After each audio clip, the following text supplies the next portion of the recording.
Annemarie McNeal had to cancel out that evening, and then with the ice and the ladies canceling, it just seemed to be a better idea to just postpone the whole thing, so we didn't take anybody's safety at risk.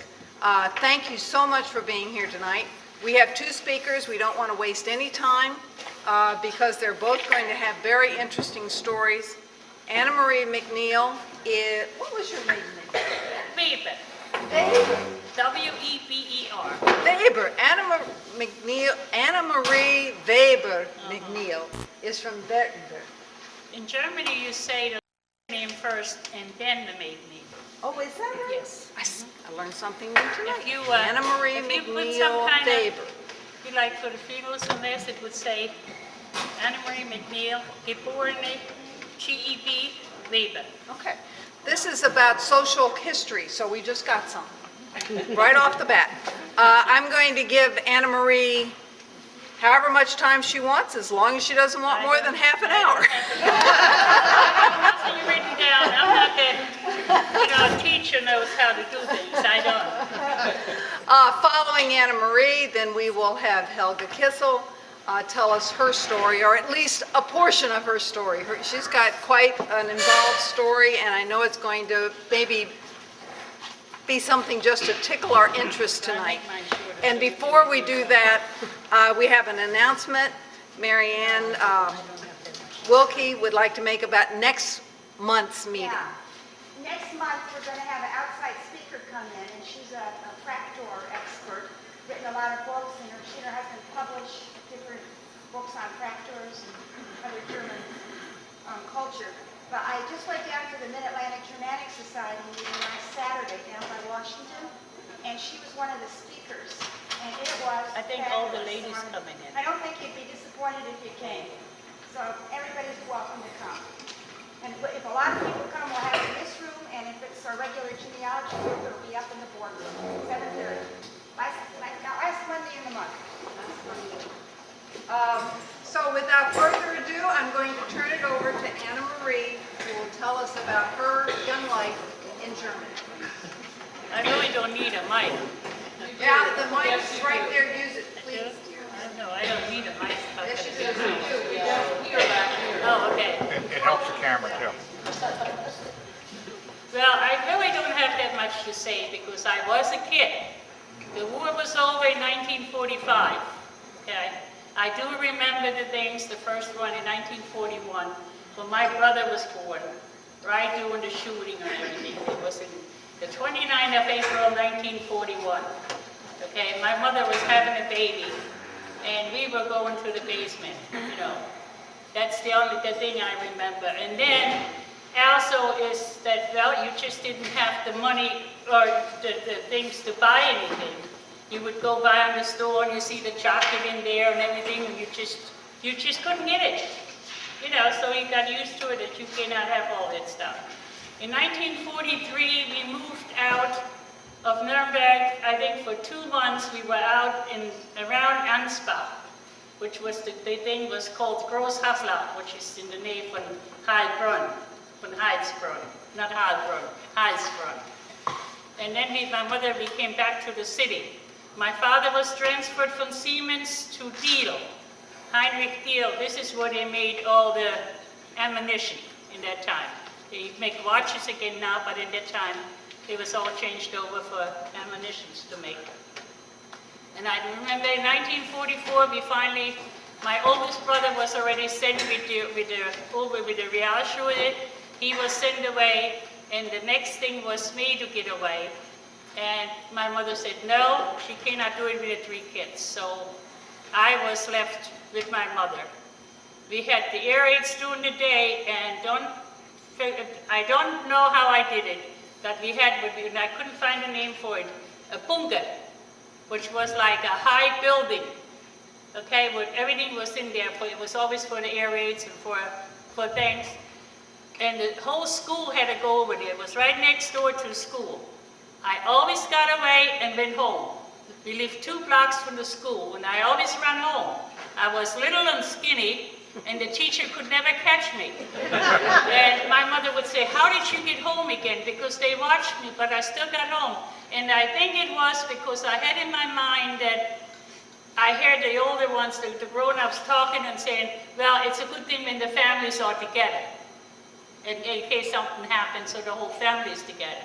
So maybe this is what I had in my mind, and that's why I ran home. And then Mother had to take me back to school after the air raid was over. But I always made it home, you know. And then we were sent to Wilhelmsdorf. My mother couldn't get the okay to move out. My aunt had an apartment out there on the farm. It wasn't an apartment, it was a room, bedroom, a kitchen for the whole family. But you had to get the okay from the city to move out. And Mother couldn't get the okay for quite a time. So it was 1944 we moved out there. And then I went to school out there in Wilhelmsdorf, which is very close to Hilda's area. It's like 3 kilometers away from where Hilda is from. And this is why I went to school, and I finished my school out there. And they used to have the planes coming and shooting down. And we always, you know, we were walking, and then it was like on the side, on the grass and all. And we had to run and lay down so the planes wouldn't see us. And we had one girl, she's already passed on now. She laid down on her back. And I remember my mother screaming because the farm was right there and they could hear us, turn around, Helga, turn around. But she didn't want to get her little white apron dirty.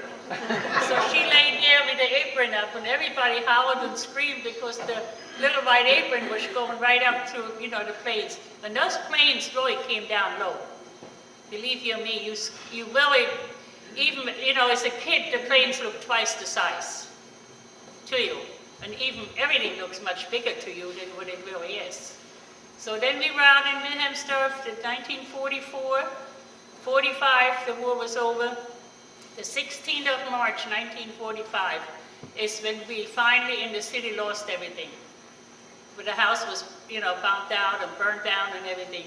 But my godmother, my godfather, and my cousin, they were killed. It was the 16th of March, 1945. And my father was on his way to see his sister, and halfway, the air raid came, and he thought, what should I do? Do I keep on going and go down? They had what they call the öffentlichen Rufschutzraum, which is really open to the public to go in there. But he turned around and went back home, and it's a good thing he did, because they all were killed in that öffentlichen Rufschutzraum, which was like 90 people in there, and all 90 of them lost their life that night. And we had one thing, and before we moved out to Wilhelmsdorf, there was one thing, what they call the Sprengbombing, one of those explosives, and then you had to leave, you know, the whole area had to move out. Well, for us kids, it was so nice. We walked, and wherever we walked, behind us, the fire would start. Because, you know, it was the phosphor they throw down. It would burn behind us, and we thought it was funny. It really wasn't funny. Now, you know. But we did that, and then to go into the house, to my aunt's house, they had sandboxes on the stairs. So you had to get in the sandbox first to make sure you had no phosphor on your shoes or anything. And then this way, and then we stayed there until they got the bomb out, the explosive out, and then we could go back home again. You know, so it was kind of rough. Every time the shooting started or something, you didn't have gas masks in that time. At first they said, put a damn cloth on your face, you know, so they really would sew them. They had like 4 strings, so it was like a mask, and they were wet. And then later on they said it was no good to use wet, you should use it dry. So we really went through everything.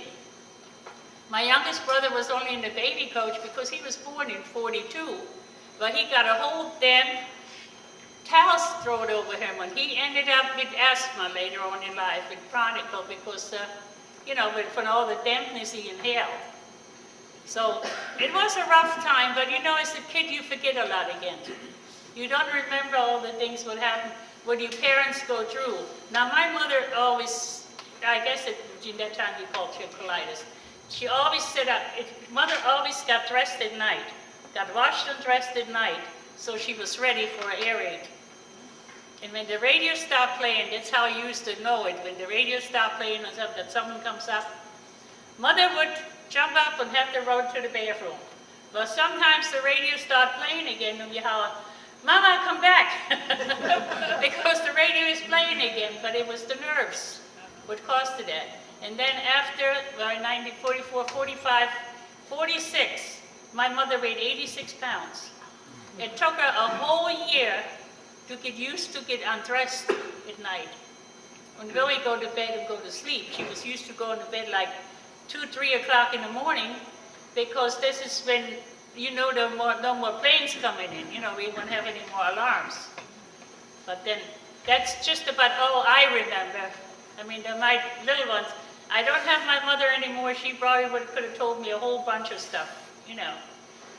And I didn't know in that time that they had all the trials in Nuremberg. Little did I know that I ever come to America, because we would have saved all those newspapers. They would be worth something today, you know, with all this writing in there. But who thought in that age that you would go to America? How can you fall in love with somebody when you don't even understand him, right? But this happens, you know. I think there's somebody else here would know a few things about Nuremberg too, and that's Karin. Because she came into Nuremberg a little bit later, but she still has the dialect too. So that's really all I have to say. Like I said, our biggest fun was that we had to walk the street and the fire started behind us. That was something for his kids. You know, we thought it was funny. Our parents didn't think it was funny. You know, but we thought it was funny. And then you forget, when you get older, you forget all about these things. Does anyone have any questions for Annemarie? Yeah. How did you end up getting over here? Well, I fell in love with a GI. I was babysitting for a couple in Allentown. I met them, some lady, well, one young girl in our house, in the house behind us, married a GI.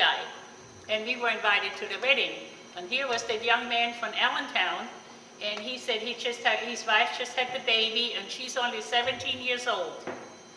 And she's coming over to Germany. And when she came over, they were staying with a sergeant for a little while, and it didn't do any good. So they came and asked me if I would go with them to find an apartment. And I went with them to find an apartment. My mother babysitted. I went with them to find an apartment which was outside of Nuremberg. And then he brought my husband home, and that's how I met him. He was only in Germany 9 months. But they knew there was an old maid over there would need it. Because I was going on 23 and everybody thought I was going to be an old maid. But I fooled them all. Okay? How difficult was it to learn English? It's still difficult. You still get tongue-tied sometimes. You find the dictionary, all over my house. Because when I hear a word and I don't understand it, I try to remember, well, you know, what it sounds like, and then go home and look at the dictionary and see what it is. It wasn't easy. I used to get mad at my brother, because my one brother, he spoke very good English. He went to school, and he could talk to my husband better than I could. And then we started to talk, and it was like half English and half German. And after I got over here, and then finally I had to stop it. And I started talking just English, because my husband got to the point he would talk half and half, and all of a sudden he said to somebody, "What's the matter with you? Are you drunk?" I thought, but now it's time to talk English only. And television. Television learns you a lot of English. And then reading. I would read a lot, and I still do. I still read a lot. And what was your age, and what year did you come to America? I came to America in 1958, the 21st of June, 1958. And the first impression of America for me was, it was pouring down the rain. I arrived in New York, and I thought to myself, what are you going to do if he's not there to pick you up? You know? I thought, well, I'm not, my mother said you made your bed, lie in it, and I thought, I'm not letting, would tell her anything. But he was there. Matter of fact, he was in New York before I left Nuremberg. And we drove out, and we stopped in Howard Johnson's, because hamburger was always my favorite. And I couldn't believe it that a hamburger was 45 cents. I was used to 15-cent hamburgers from the snack bar, from the PX, but not for 45 cents, and then you still take it over in German, you know, and then you had to pay on the turnpike.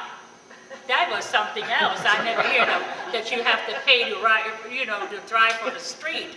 Because when my husband said to me, "Do you have any change on you?" And I said, "For what?" And he said, "Well, we have to pay." Well, that was something I never got over it, really. Yes? Annemarie, two things about Nuremberg. You recall a time when significant cleanup of the city, or at least Suchstadt, was accomplished? I know massive destruction was there, but you recall in 1948, or a time when it really began to rebuild and was renewed? And the other part of the question has to do with the unexploded bombs that are still found there today. Yeah, they called them Blindgänger, right? They found later on. And the other bombs, when we said the explosion, was called a Sprengbombe, you know.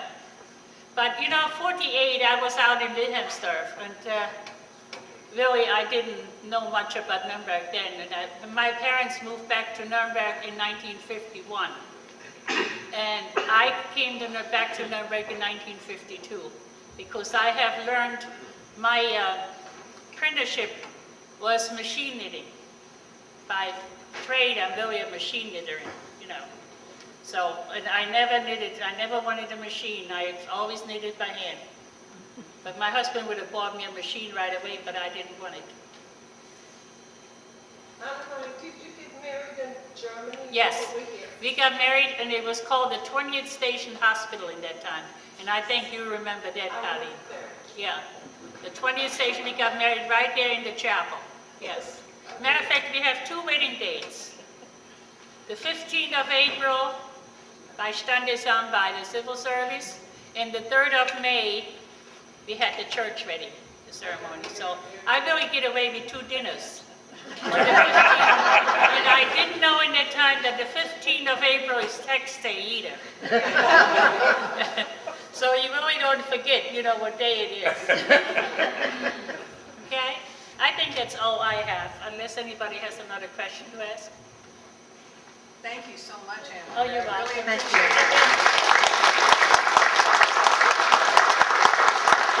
And we thank the ladies for coming in, and if you want to stay, you can, but Betty's back there, so.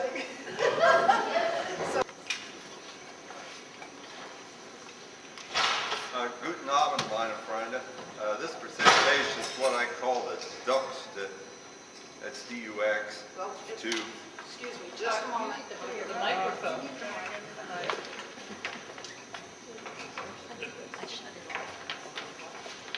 I want to make sure we hear you. That's fine, Mom.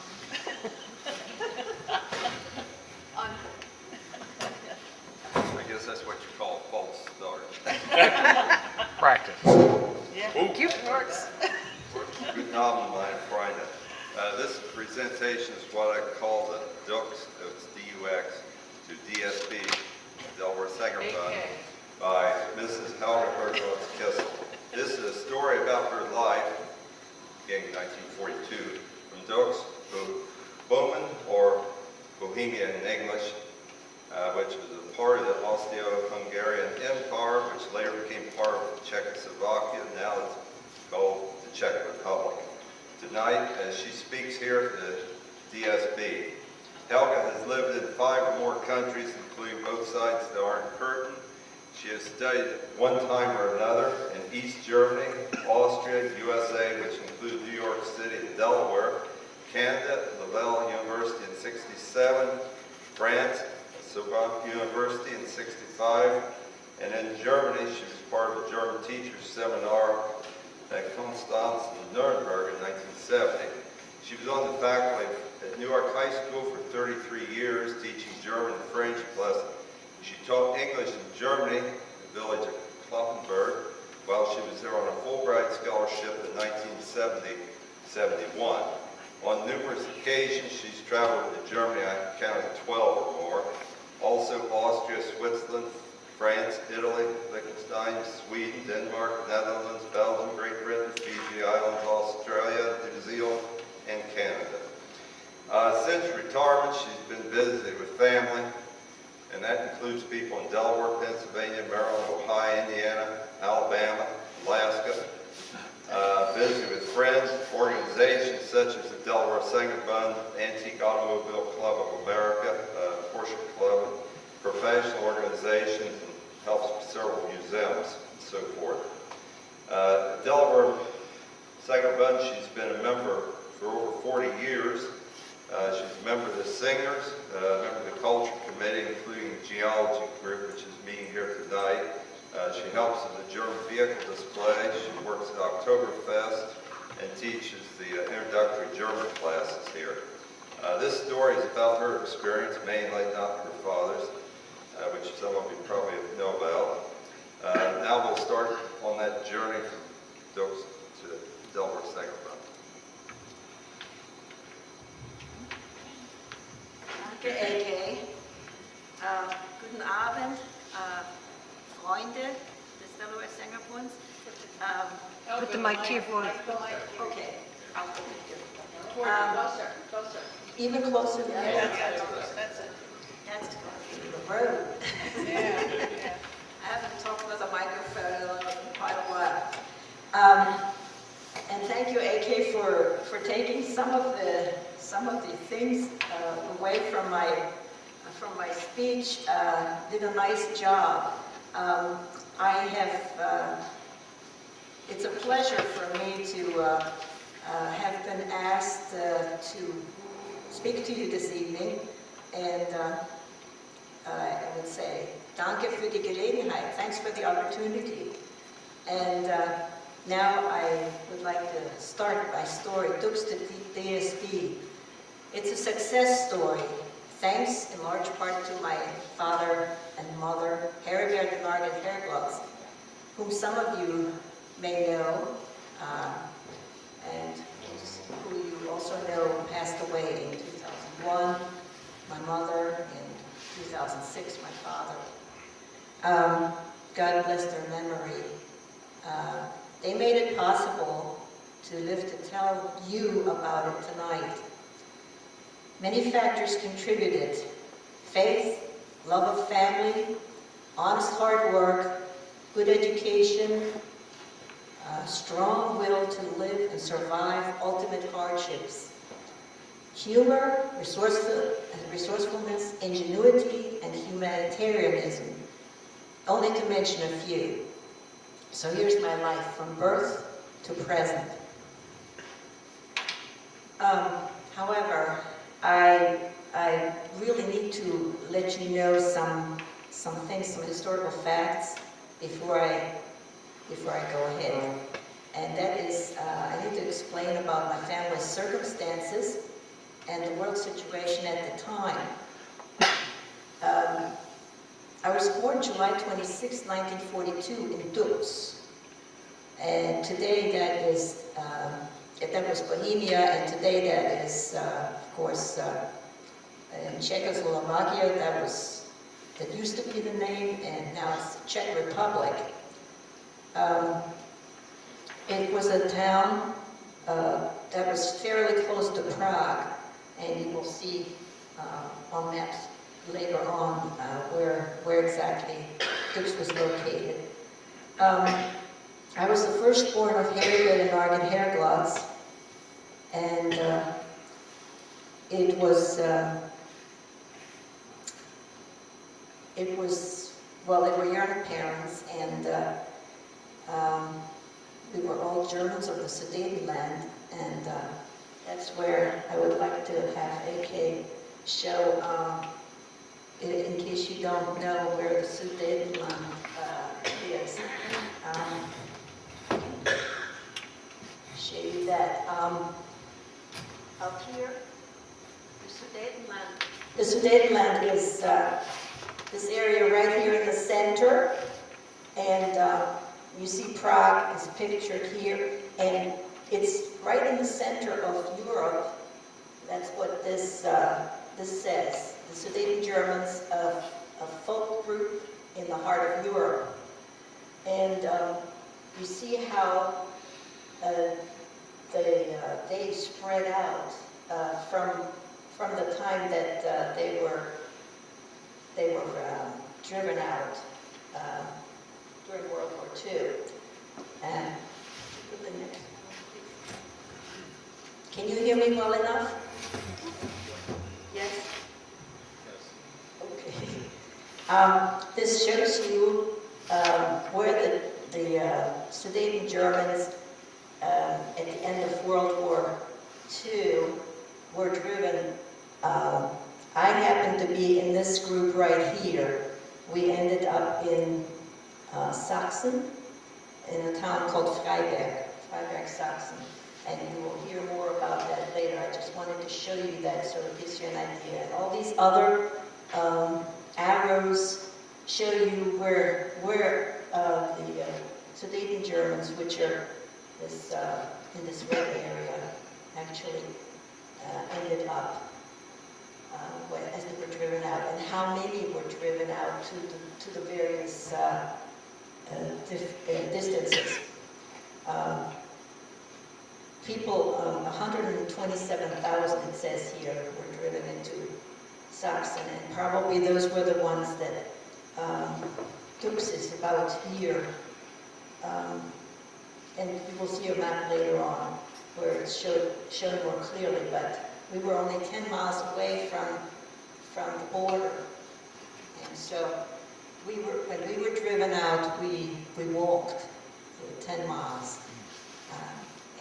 I'll say more about that later. See the next map, please. I might as well get all the things now. Put the overhead and then go back to my story. Okay. This doesn't show where Dux is. The next one does. But I'll show you this. It again shows you the area around the border of the Czech Republic to Poland over here, to East Germany later on, and what's Bavaria over here. And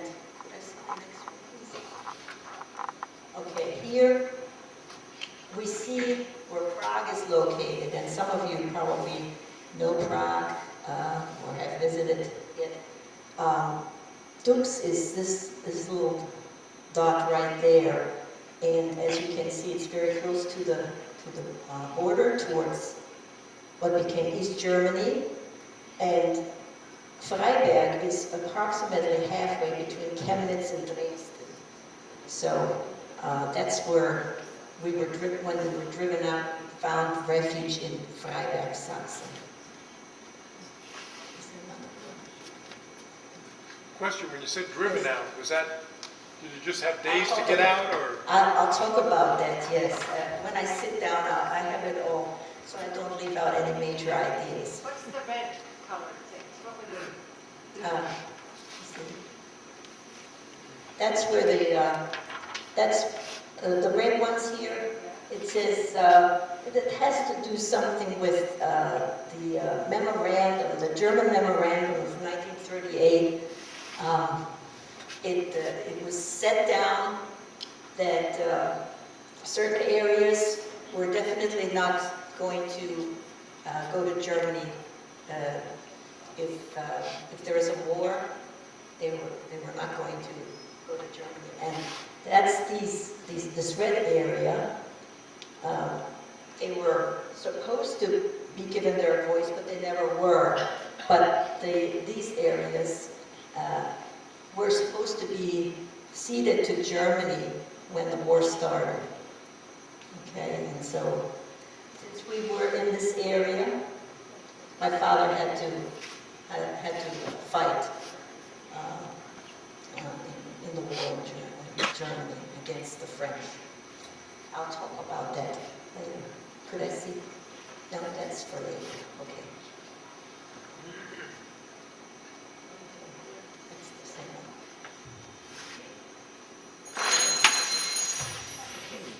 one.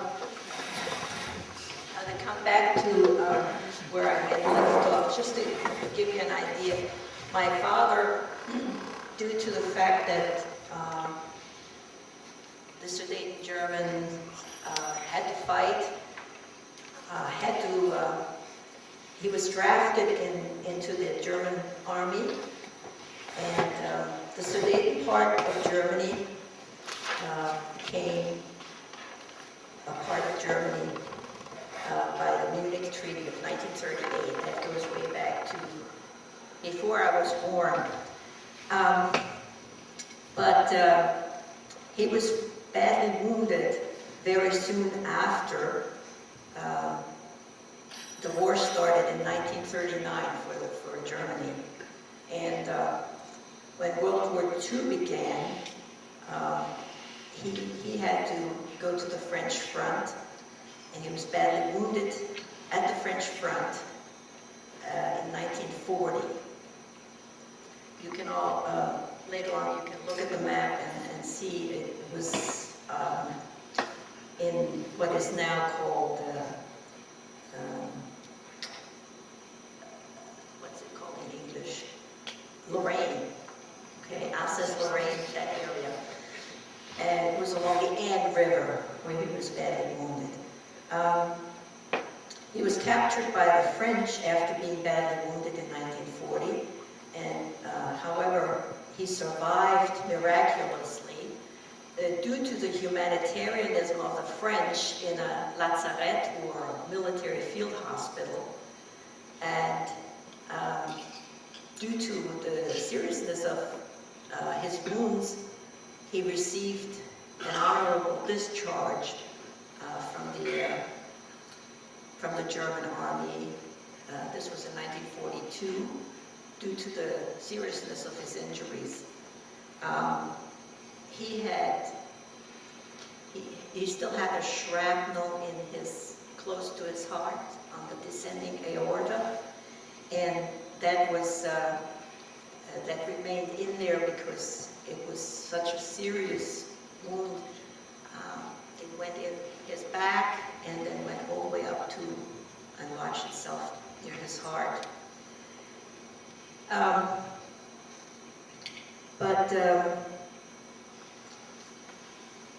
I have omitted something at this point. I need to tell you about the situation before all this happened. My father unfortunately lost his dad in 1937.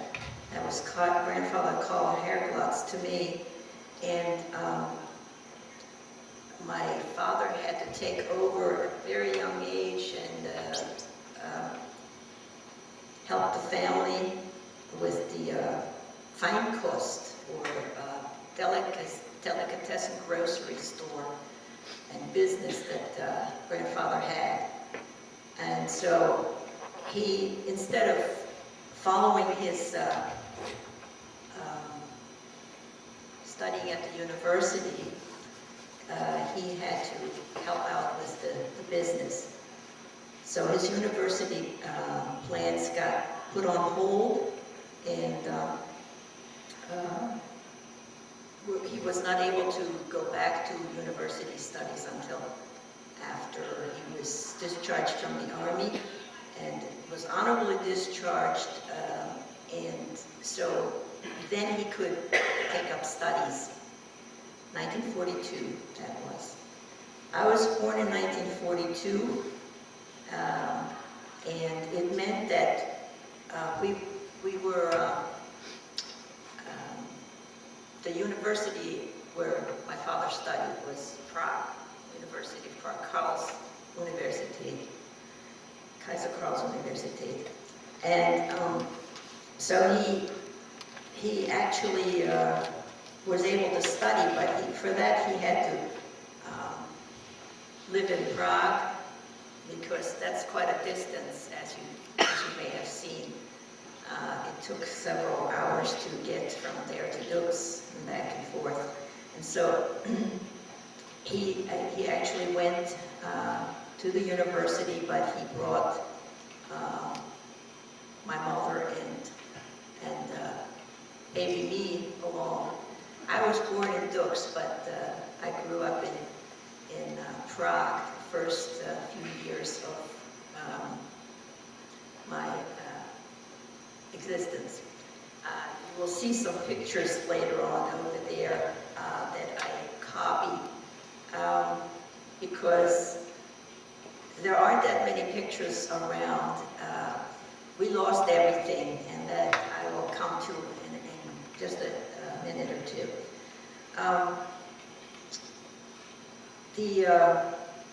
My father was able to study. The war was, there was a lot of deprivation around during wartime, and I have to tell you a little story about how I really made it even more difficult as a baby. There were food stamps that everyone got, and I was between 1 and 2, and I got a hold of the food stamps and I put them in my milk, and the milk was in a glass, and so I ran away when they noticed that I had put the stamps in the milk. And as I was running away, I fell, and I still have a wound that goes in, right here in the palm of my hand. So I was in the doghouse for a while. Life generally was happy and carefree, and that was in large part due to just being a child. You don't know about the hardships that are surrounding the family. My father studied chemistry at the university, and my mother was a good homemaker and a tender caretaker. And she ran the household with a good hand. And however, there were a lot of hostilities noticeable as the war progressed, from 42 on, and my parents felt the hostilities increasing towards the Sudeten Germans.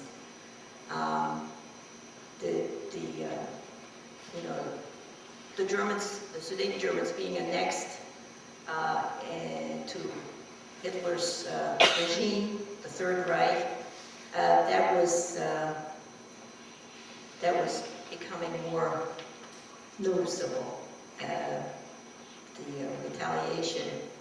And there were some other things too. Historically, I read up on, some of you may have heard about Lidice, and there was some retaliation for the partisans that were fighting against Hitler's troops and so on. And so there was even more retaliation and hostility after that. The threat of the end of the war and the defeat of the Germans was made my father decide to bring my expectant mother and me to Dux. This was around the beginning of 1945. Dux was a German-speaking part of Bohemia, and so he planned ahead, and my mother did want to have the second child, my brother Harald, be born in Dux as well, at home in her parents' apartment.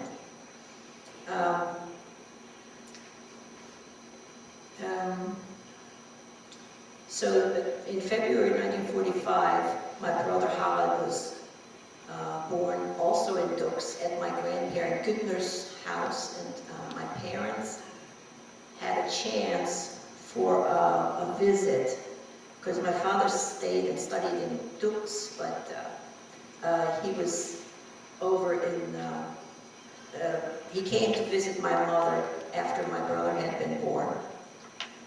So my mother and father had a chance to say goodbye, to visit and say goodbye, because they felt the defeat very imminent. May 9th, 1945, the unconditional surrender of Germany took place, and the Russian army was in charge. Even though the Potsdam Conference of July and August 1945 gave the Czechs permission for ethnic cleansing, many expulsions and brutalities towards Sudeten Germans by Soviet soldiers were already being committed. So it happened that my father, like many other Sudeten Germans in Prague, lost all of his belongings and was hauled into various Czech internment camps with men, along with other men that were able to work. They had to do hard labor. They were practically starved. And death or near death was really prevailing. This went on for the next year almost. My mother, my grandparents, and brother, who was 4 months old at the time, and I, who was almost 3 years old then, lost our home and belongings in Dux also. My mother, as I said, was living there at the time, and that was fortunate because we were told on May the 9th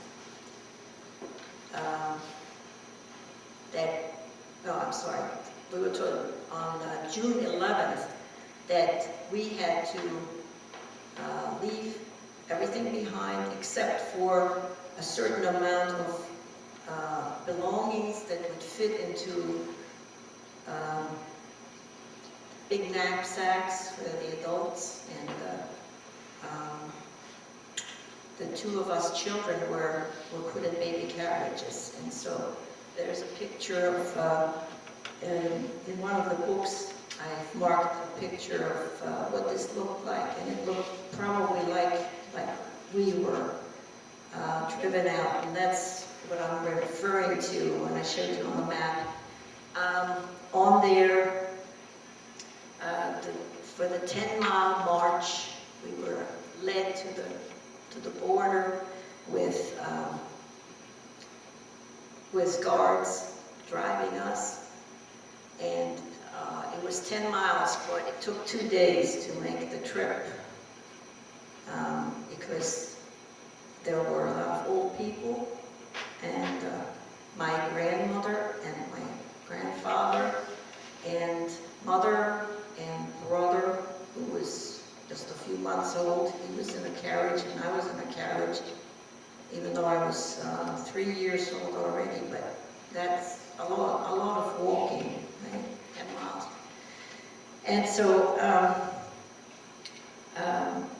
we were driven north in a long refugee march and ended up in Sachsen, Freiberg, Sachsen, and in what was then declared East Germany, and ended up being behind the Iron Curtain and under Soviet domination. We pushed our few belongings to the border in less than 2 days, fearing retaliation from the Czech and Russian soldiers who marched us to there. Young women like my mother had to fear being raped at night, but she was able to hide and avoid any such attacks. Once in Germany, Sachsen to be exact, most people were helpful toward the Sudeten German refugees, and we ended up in Freiberg, a coal mining town near Dresden. By treaty, Germans had to receive all expatriates from Czechoslovakia.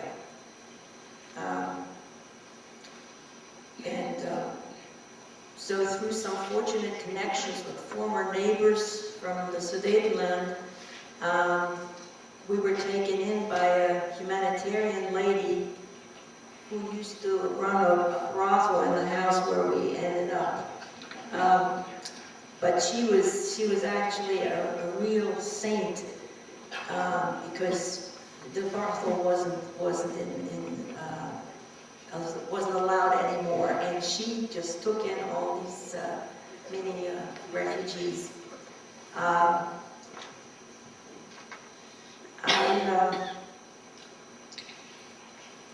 she accommodated all the people that she had room for. Welfare was provided for my mother and us 2 children, and grandfather, who was around 50, well, he was over 50, got a job, but unfortunately he had a bad heart and bad feet, really seriously bad feet, and passed away just shortly after we got to Freiberg. So it was up to the women to feed 4 mouths by themselves. And how they did it, they supplemented a little bit that was given to all of the refugees by knitting and crocheting, and they bartered with farmers in exchange for some supplemental food, but mainly potatoes, only occasionally some other items, such as bread and grain to get a loaf of bread, etc., were made possible. We were all malnourished, and you'll see that on some of the pictures too. And food was scarce, and at that age, I was just 3 years old. I didn't get any milk anymore, and you know how that is. My baby brother, he got some milk yet, and he's thrived. You'll see the pictures comparatively speaking. He was well-fed looking, and that's in large part due to my mother, who gave him the most because he needed to continue to grow. I had gotten a better start than he had. So, however, living there in Freiberg, we did not know what had happened to my father.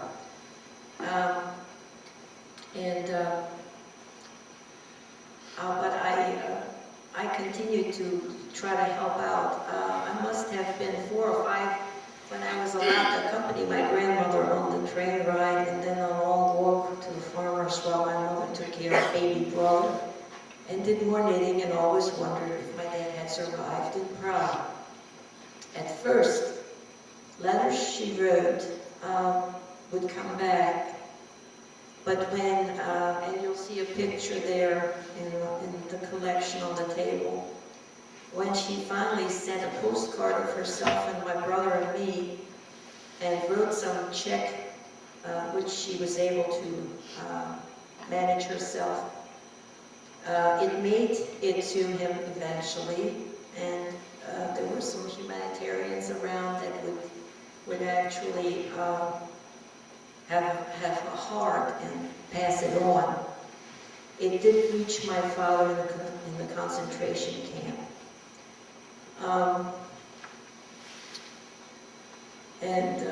This was a year after the end of World War II, in 1946. At my father's concentration camp in 1946 also, it was, and you can see how long it took for that to happen. It was disbanded, and the inmates were sent to Bavaria, and that was in the then American sector of the Germany.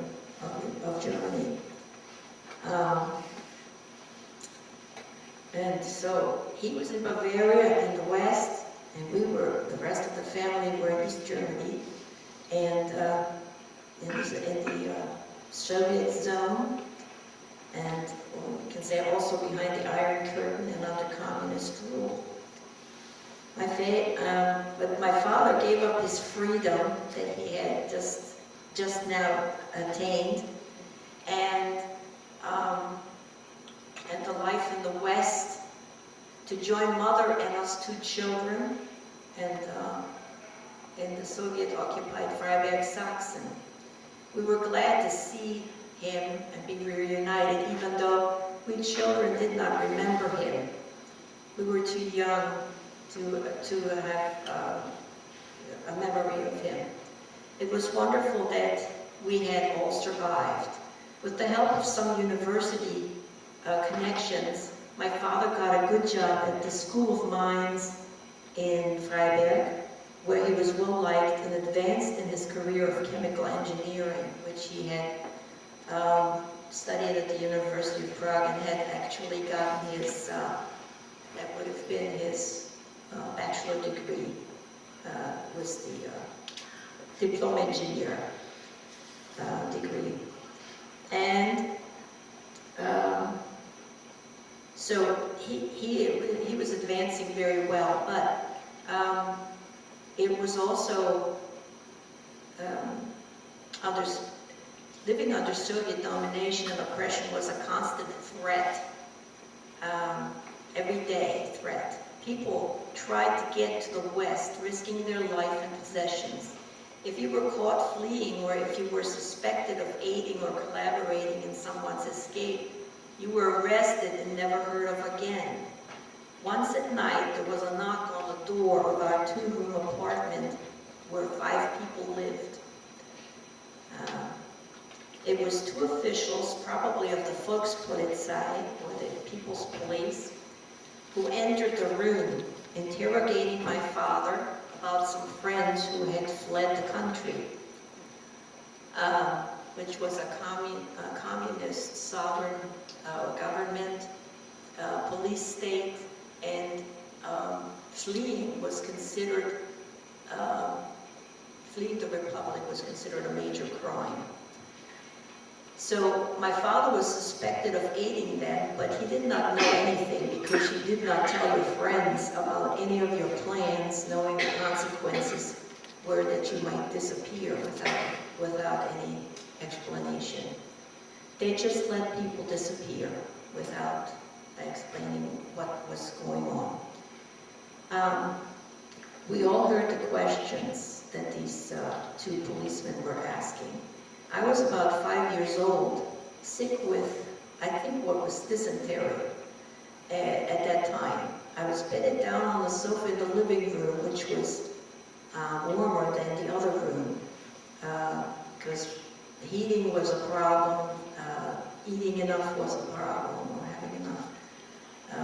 All those things were even prevalent after the war was over, or more so when the war was over in East Germany. So I heard everything and worried for my father. When they tried to take him away, I started screaming and pleading for them not to take our Fati away, our dad away.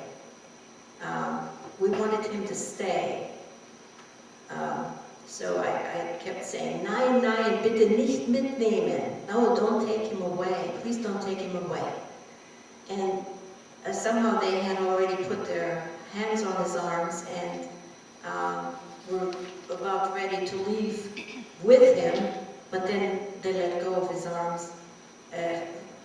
Because of my screaming, I really think that it had struck something, and they didn't take him. They had some pity on me and my family. I'd like to believe that I had something to do with that. In September 1948, I entered first grade in Freiberg, and I liked school, and I learned eagerly. We were always told about the good Russian soldiers and what kind gifts they gave children. I remember getting a stuffed bear with the Soviet star on it and other gifts every day. Indoctrination to become good communists, that was on the daily agenda. My parents were upset, but I was too young to understand why back then. I understood later that my father felt pressured at work also to join the Communist Party at work. That year also my father came into an inheritance in Austria. his sister did too, when the wife of his uncle and baptismal sponsor passed away. But this was in Austria, so he made the difficult journey over borders between sectors to inquire, also to visit with his cousin, who was named Helga in Wien, or Vienna, Austria. The trip was fruitful. He found out having to live in Austria was required to be partial heir. So almost a year later, the family decision was made to try in a different way to reach Austria, where cousin Aunt Hilda was willing to take us in as boarders after we would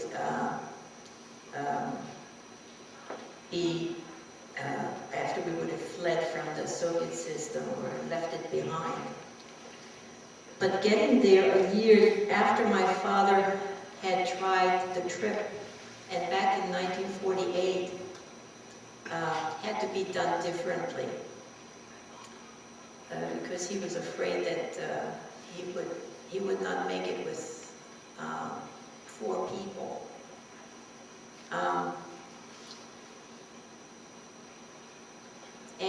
So with the help of a former classmate from Dux and other friends and acquaintances from Freiberg, Sachsen, we succeeded getting out of the Soviet zone of Berlin via the British airlift, which was a part of the blockade that took place between 1948 and 49. And so April 1949, during its last months of existence, the blockade was over, I think in August or September of 1949. So in April 1949, we tried to try this route with the airlift and the blockade. It took 3 days of red tape and dangerously shuttling back and forth from east to west Berlin, which was the British sector, well, in the British sector of West Berlin, and we finally had the waiting pay off. 3 days of waiting and hoping to get on a flight. We were able to get on a plane at Gatow Airport, which was responsible for bringing supplies in from Lübeck area, northern Germany, and it was. Can you show that, please? We have a picture there of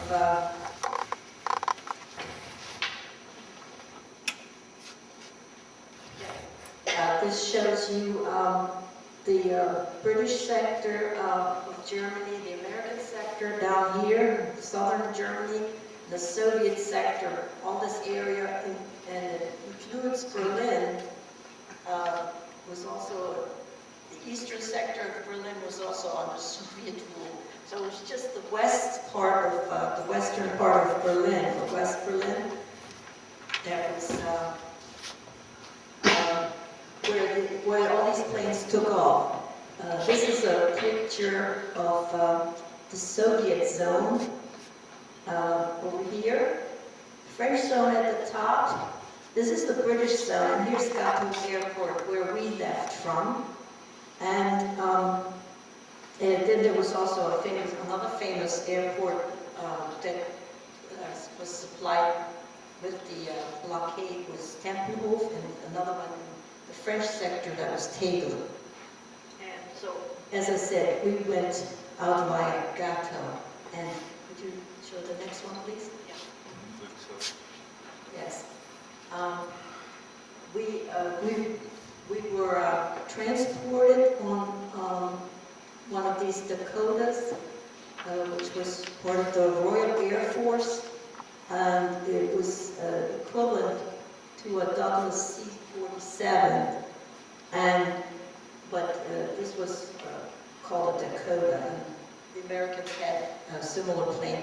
And there's a book there, if you're interested, you can see what the Americans used as their planes for the airlift.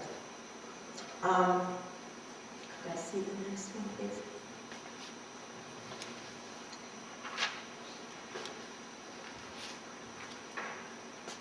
That's the one. And it probably looked similar to this when we got on the plane. This shows a transport of children that were taken out of Berlin and into up northern Germany for a vacation because they were in very bad health. But we were also, I remember going up, I was about 7 at the time, going up some steps and getting into the plane and sitting there strapped in, and my brother, who was, he was 4 and a half, I guess, they also strapped him into one of these seats, and then one of the British soldiers had pity on the boy, the little guy sitting in his big seat, and he said in perfect German to my mother, wouldn't you like to have your son on your lap, your baby on your lap? So, wollen Sie nicht auch Ihren Sohn auf dem Schoß halten? And so this reminded me of when we left. Okay, danke. Back to what went on after that. We got to Lübeck, and yes, we got to Lübeck, and we knew that my aunt Maria Seifert,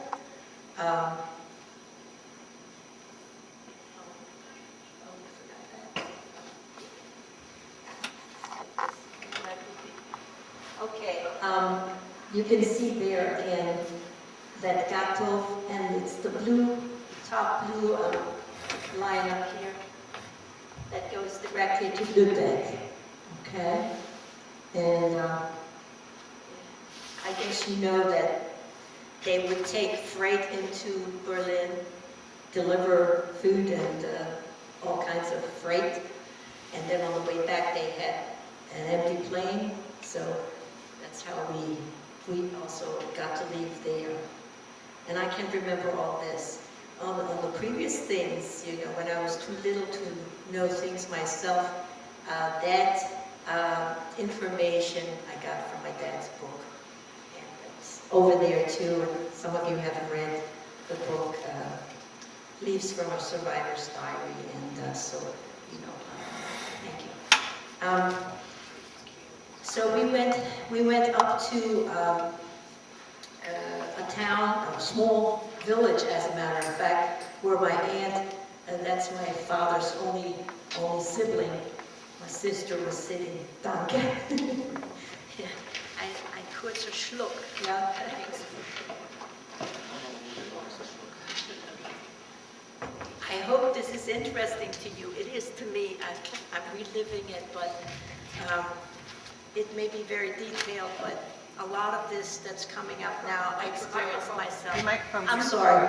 A lot of this I experienced myself, and I would like to share it with you. I think that it's a real blessing that we're here in the United States after so much of this hardship and so much of the past. And so I'd like to share it with you, share the whole thing with you.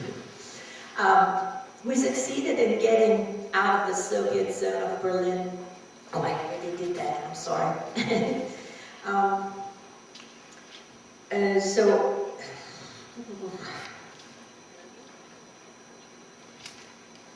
I had to splice things in that I had forgotten to mention.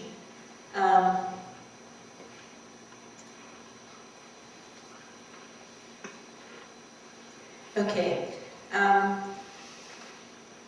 So we landed in Lübeck, and flying over the Soviet zone was a fearful experience, but we made it all right, and we met with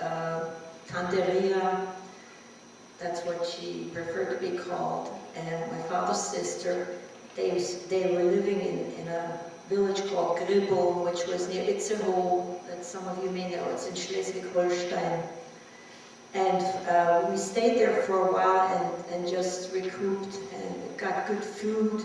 They were, I remember they slaughtered a pig in our honor.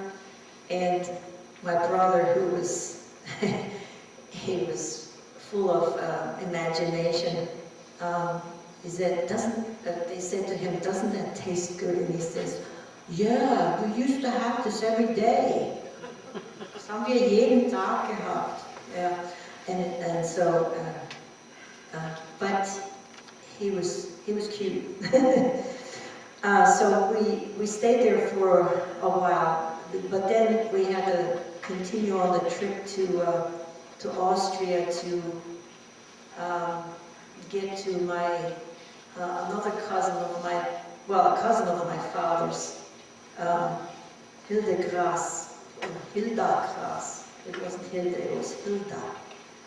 And she lived in Vienna. So we still had a lot of territory to cover. The trip south was done by train through the rest of the British sector and then the American sectors. You remember I showed that to you, and I would rather not have the light one again, because I see spots after I look at that light. We had to make our way, unfortunately, to the Russian sector, because Vienna was in the Russian section of Wien, and it was surrounded by a Russian sector. In other words, the Russian occupation was there until 1955. So it was not as severe, though, as living in East Germany or living in after the war in the Sudetenland. So when we got to the border between the Russian sector and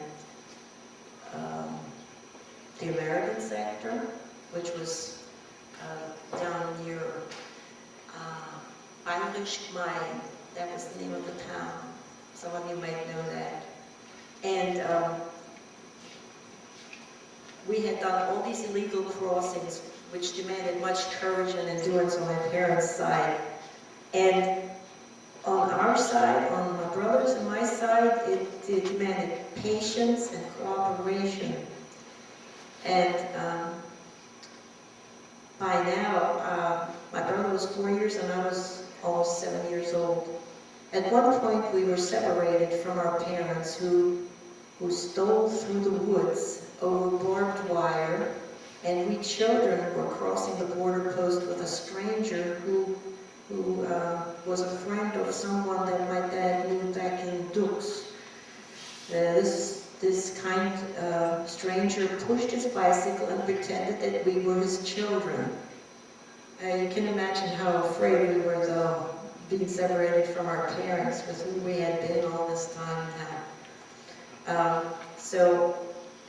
We were really happy when we rejoined my father and mother after all went well, and you know, they made it through the woods and across the barbed wire without being caught. We ended up in Rodau, which is a suburb of Wien, and there my father's cousin Hilda Glass kindly took us in as boarders. We came with just knapsacks, had no identification to our name, but we children were told not to speak about our past. My father had no chance for getting an academic job because he had no papers or anything. But then he had a friend, and through this friend's help, this friend was a former Dux contact also. His name was Professor Wegler, and he eventually was able to work his way up the academic ladder to the highest honor at the Technical University of Wien. He became a Privatdozent, which an academic level beyond the PhD degree, and this was in physics. And that meant, being a Privatdozent meant that he was able to teach at the University of Vienna. I ended up restarting first grade. I again received a Zuckertüte. You German folks know what the head is. On the first day of school, you get this big, like a cone, which has candy in it and so on. And I have a picture of the one that I received in Freiberg, and it's a picture there. And then I also, well, I got another Zuckertüte in Austria. And do I still have time? Yes?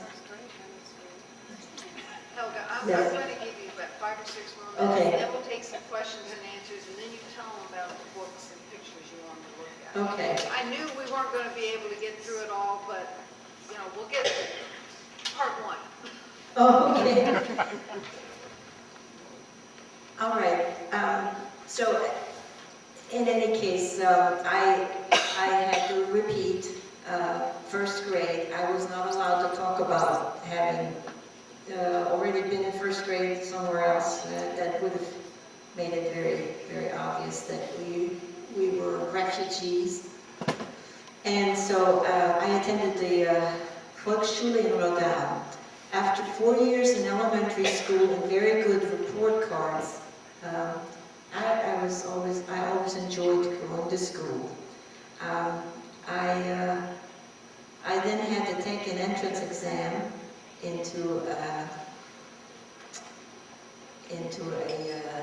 8-year gymnasium, and I was accepted. That was in 1953.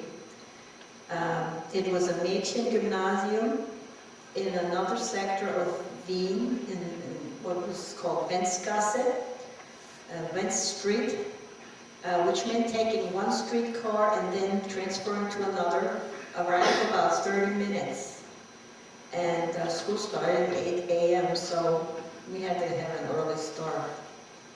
In all, I had 9 subjects each year, and in the first year I learned English. And this was the equivalent of our 5th grade. And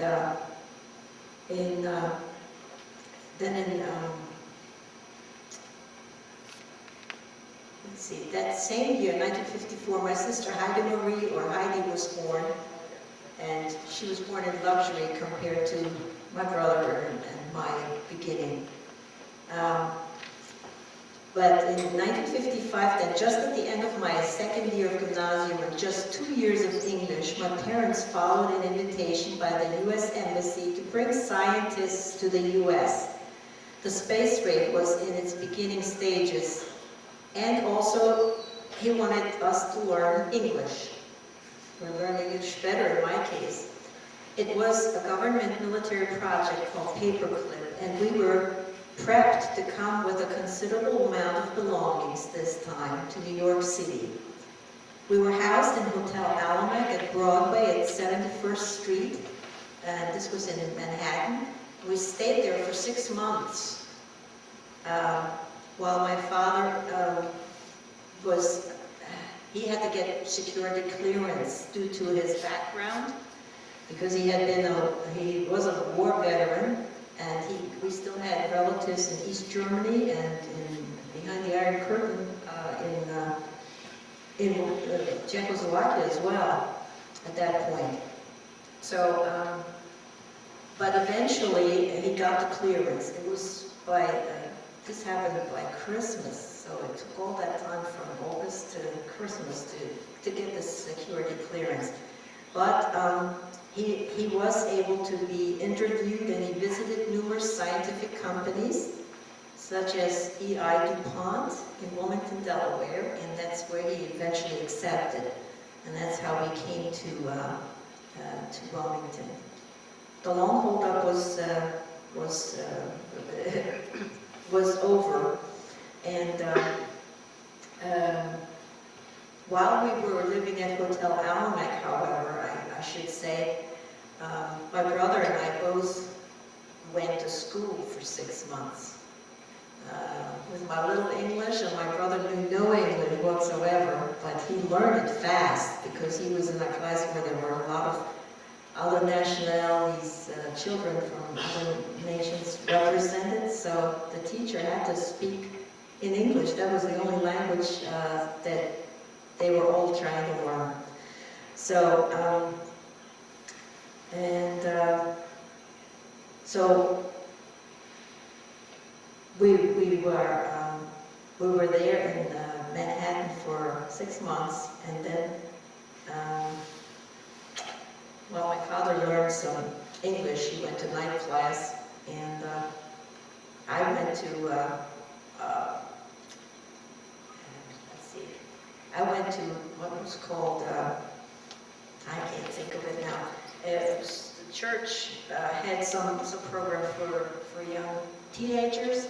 And since I was a teenager at that time, when we came over, I had just turned 13 in July. We did all kinds of things, and it was wonderful. With my little bit of English, my 2 years of English, we were able to manage. We moved to Wilmington in February 1956, and I was enrolled in 7th grade at Corpus Christi High School, Corpus Christi School in Ellesmere, trying to fit in as the curiosity, the Austrian girl who spoke funny English, because I spoke British English. But everyone was so accommodating and friendly and helpful and loved our accent.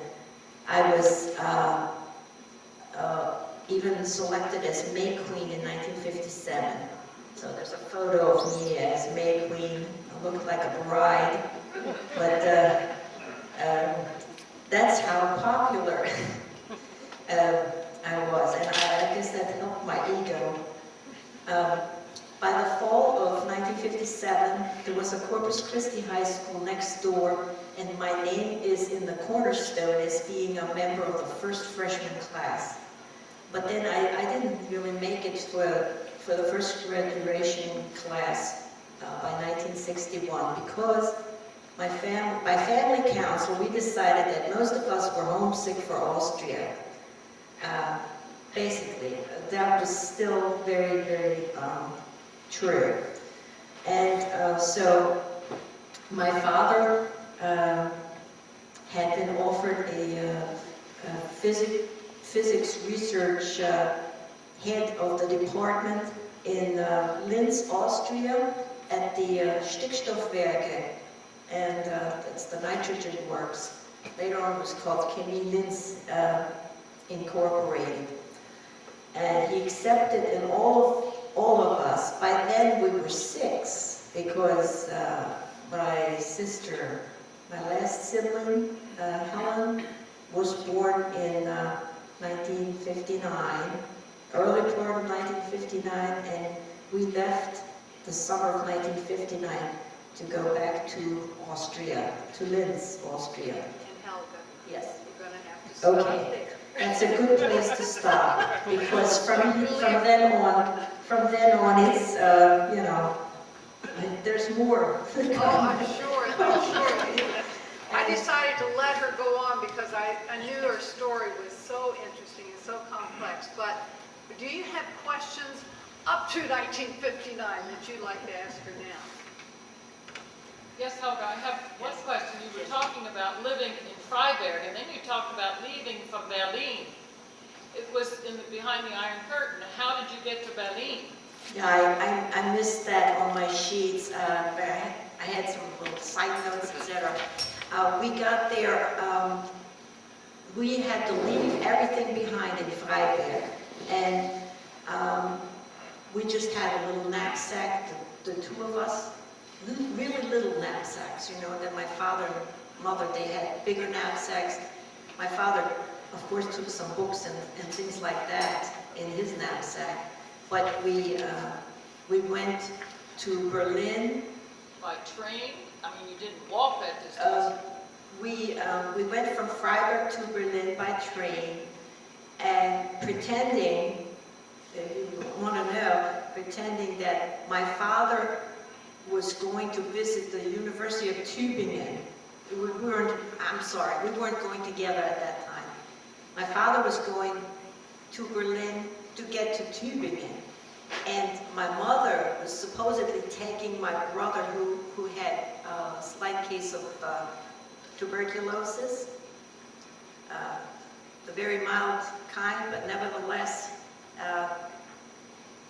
she was going to Berlin to make it to one of those planes, you know, that would take you to Lübeck on a vacation.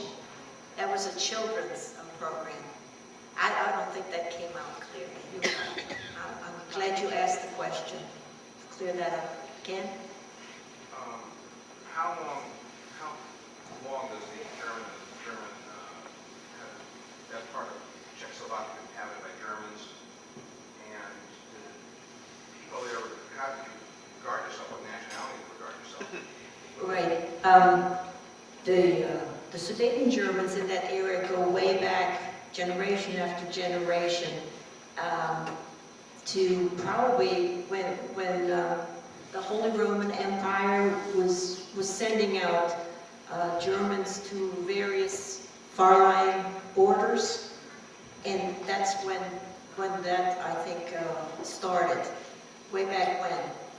And my father and mother had to give proof of, you know, German descent for that, what was called the Aryan Pass, I think, right?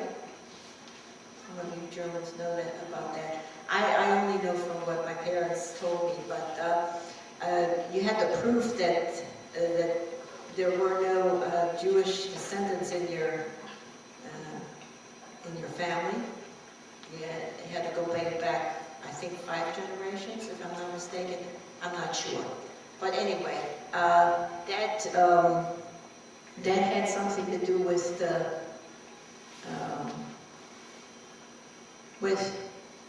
why there were Germans from way back then in that area, in the area of Bohemia. Did I answer your question? I think so. Okay. What kind of interaction was there with the German populations and the Czechs in the area? What kind of relationships were there traditionally? They lived. How did the communities get along?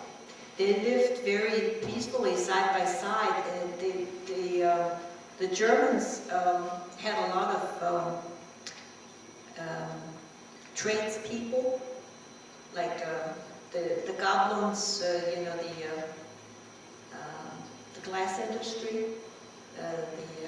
you call them rhinestones, I guess they call them, and all kinds of things, and beer, and you know, the Germans are known for being very popular in all kinds of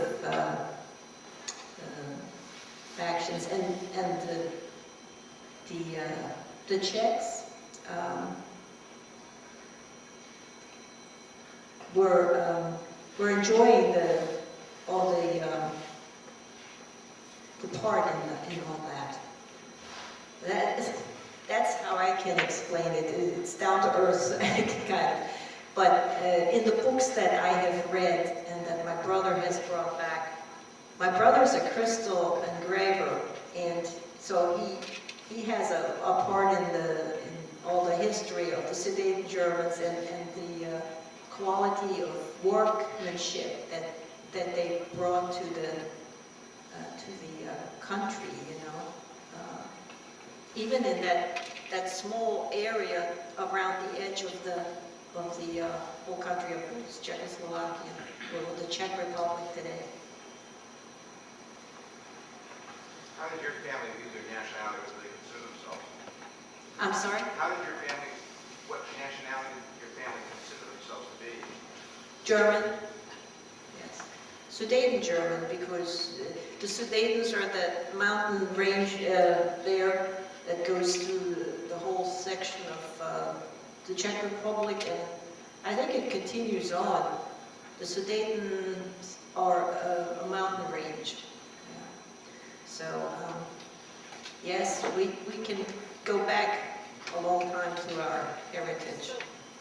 I Yeah. know that Helga has many pictures, some books, maps, etc. Over here, we can continue talking and asking her questions, but at this point, I'd like to, for all of us, to thank Helga very much. Thank you.